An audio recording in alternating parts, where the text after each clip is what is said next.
अयोध्या सिंह उपाध्याय हरिओं द्वारा रचित पवन दूत का पहले हमने 12 पद्य आपको कर दिए हैं। ये इनके महाकाव्य प्रिय प्रवार से लिखित है, उससे लिया गया है। इसमें जो राधिका हैं, जो भगवान कृष्ण की प्रेयसी हैं, वे अपनी विरह का वर्णन करने के लिए अपने दूत के रूप में वायु को चुनती हैं और वो उन्हें, जब वो मथुरा चले जाते हैं तो मथुरा के लिए उन्हें संदेश भेजने के लिए दूत के रूप में वायु का प्रयोग करती हैं। पहले हमने 12 छंदों का आपको कर चुके हैं हिंदी में व्याख्या। अब दोबारा से 13वीं, अब आगे 13वीं छंद की व्याख्या बताते हैं, उसको आप ध्यानपूर्वक सुनिएगा। राजाओं का सिर पर लसा दिव्य आपीर होगा, शोभा होगी उभय ऋतु में, स्वर्ण के कुंडलों की नाना रत्ना कलित भुजंग में, मंजु केवल होंगे मोती माला लसित उनका कंब सा कंठ होगा। अब इसमें जो उनके शरीर की और उनके पहनावा की जो शोभा है, उसको राधा जी अपनी पवन दूतिका से बताते हुए कहती हैं कि राजाओं का सिर पर लसा दिव्य आपीर होगा। आपीर कहते हैं मुकुट के लिए। राजाओं, जैसे राजा महाराजा अपने सिर पर मुकुट धारण करते हैं, उसी प्रकार से हमारे भगवान कृष्ण भी अपने सिर पर बहुत ही सुंदर अद्वितीय मुकुट को धारण किए हुए होंगे। शोभा होगी उभय ऋतु में स्वर्ण के कुंडलों की, और उनके उभय ऋतु के स्वर्ण के कुंडलों, उनके दोनों कानों में स्वर्ण के कुंडलों की शोभा होगी। उनके कानों की जो कुंडल हैं सोने के, वो उनके कानों की शोभा को बढ़ा रहे होंगे। नारादत्त कलद भुजंग में मंजू कियर होंगे, और अनेक, नाना कहते हैं अनेक प्रकार के जो रत्न हैं उनसे जड़ी हुई भुजाओं में भुजबंद पहने हुए होंगे। भुजाओं में भुजाबंद पहनते हैं, उनको अनेक प्रकार के रत्नों से जड़ित उनके बाजू बंद होंगे। मोती सा ललित उनका कंब सा कंठ होगा, और मोती की मालाओं से सुंदर आस लगने वाला उनका शंख, कंब कहते हैं शंख के आकार का उनका कंठ होगा। उनके गले में मोतियों की माला शोभा पा रही होगी। इस प्रकार से राधा जी अपने प्रिय भगवान कृष्ण का शरीर का और उनके आभूषणों का वर्णन करते हुए अपने दूत का जो पवन है उनको समझा रही हैं कि ऐसे आराध्य भगवान श्री कृष्ण होंगे। अग्र है, तेरे में है न यह गुण जो तू व्यथाए सुनाए, व्यापारों को प्रखर मत को युक्तियों से चलाना, बैठे जो होने सदन में मुख सी कांति वाले, मेघ सी कांति वाले, तो चित्रों को इस भवन के ध्यान से देख जाना। अब इसमें देखिएगा पवन दूतिका को राधिका जी बताती हैं, तेरे में है न गुण जो तू व्यथाएं सुनाए, क्योंकि तेरे पास ऐसा कोई गुण नहीं है कि जो तू कह करके, क्योंकि तेरे पास आवाज नहीं है, तू कह नहीं सकती है, बता नहीं सकती है, तो तेरे में ये गुण नहीं है, तू इस गुण से रहित है कि तू मेरी जो परेशानियां, व्यथा हैं, दुख हैं, कष्ट हैं, उनको तू भगवान कृष्ण के सामने जाकर के सुना सके। तो व्यापारों को प्रखर मत युक्तियों से चलाना, इसलिए इनको तरीकों से, युक्तियों से, अपनी प्रखर तेज बुद्धि से और तरीकों से इसको चलाना। बैठे जो होने सदन में मेघ सी कांति वाले, मेघ कहते हैं बादल, बादलों की सी कांति वाले, शोभा वाले, अगर वो अपने भवन में बैठे हों तो चित्रों को इस भवन के ध्यान से देख जाना। तो जो उस भवन में जब तू प्रवेश करे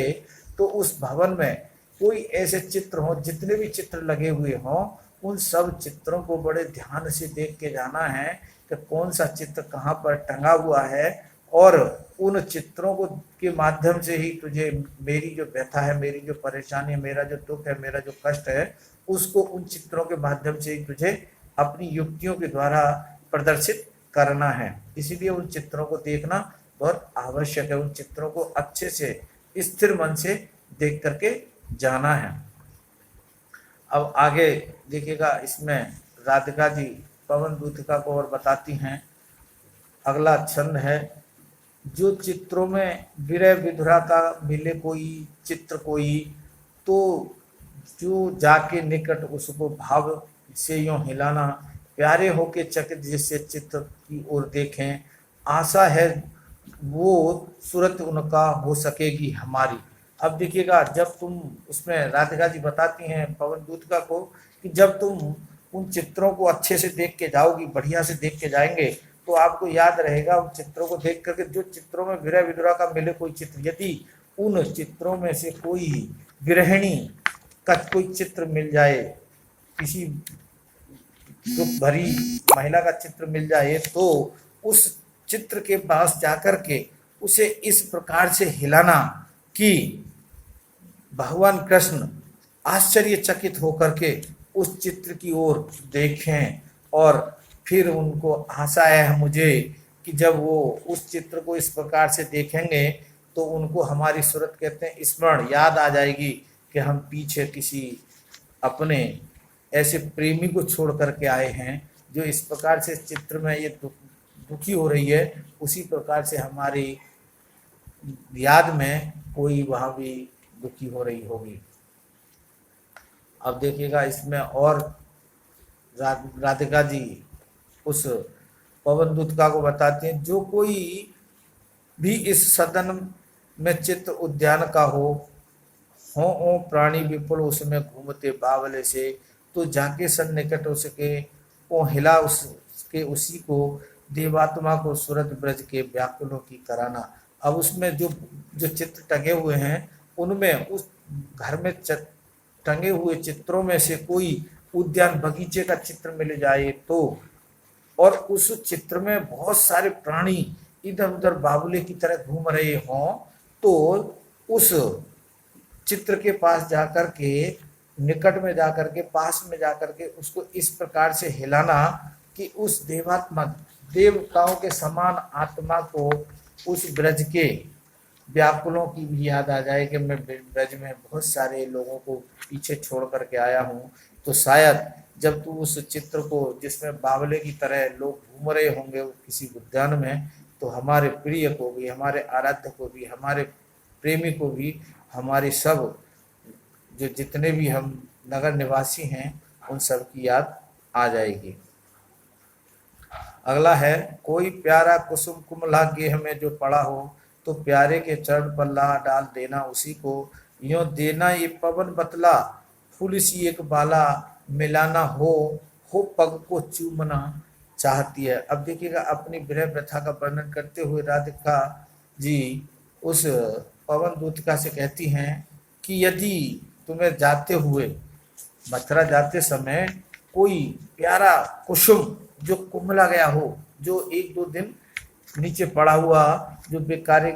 मतलब मृत्यु के समीप पहुंच रहा हो, रास्ते में पड़ा हो, तो उसको उठा करके तो उन भगवान कृष्ण के चरणों पर उसको डाल देना, और उसे डाल करके यूं देना पवन बतला फूल सी एक वाला, और उन भगवान कृष्ण को इस प्रकार से प्रदर्शित करना कि एक इसी फूल के समान एक बाला, एक महिला, एक स्त्री आप पीछे छोड़ के आए हैं, जो बहुत ही आपके दुख में दुखी हो रही है, और जिस प्रकार से ये फूल आपके पैरों को चूमना चाहता है, उसी प्रकार से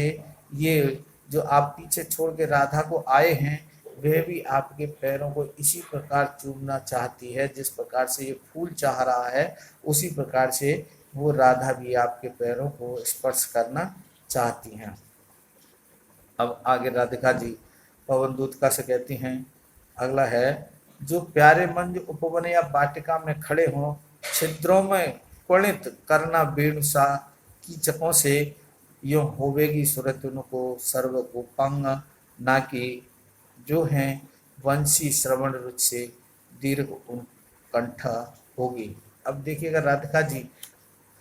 बताती हैं उस पवन दूतिका को कि जो प्यारे मंज उपवन या वाटिका में खड़े हों, जो हमारे प्रिय, हमारे आराध्य भगवान कृष्ण जो हमारे प्रिय हैं, वो या तो किसी उपवन में हों या किसी वाटिका में अपने घर के, अपने भवन के आगे खड़े हों, तो आप उन छिद्रों से, जो रोशनदान में छिद्र होते हैं, उनसे प्रवेश करना, और जो वेणु, जो बांसुरी के जो छिद्र होते हैं, उनमें जाकर के, उन छिद्रों में, बांसुरी के छिद्रों में जाकर के उनमें जो होवेगी सूरत उनको सर्व गोपांगना की, तो उन छिद्रों से प्रवेश करना और उनसे फिर हमारी सूरत करके उन्हीं सभी गोपिकाओं की उनको याद आएगी, जो है बंसी श्रवण उससे दीर्घ उठका हुई, और वो बंसी बज रही है उनके श्रवण से उनके अंदर उस रुचि के द्वारा हमारी दीर्घ उत्कंठा उठेगी कि हम पीछे किसी को छोड़ के आए हैं, तो हो सकता है पवन के हमारी उनको याद आ जाए। इसीलिए तुमको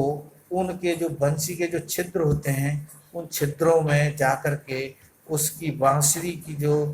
ध्वनि है उसको और बढ़ाना है और अच्छे से उसमें प्रवेश करना है।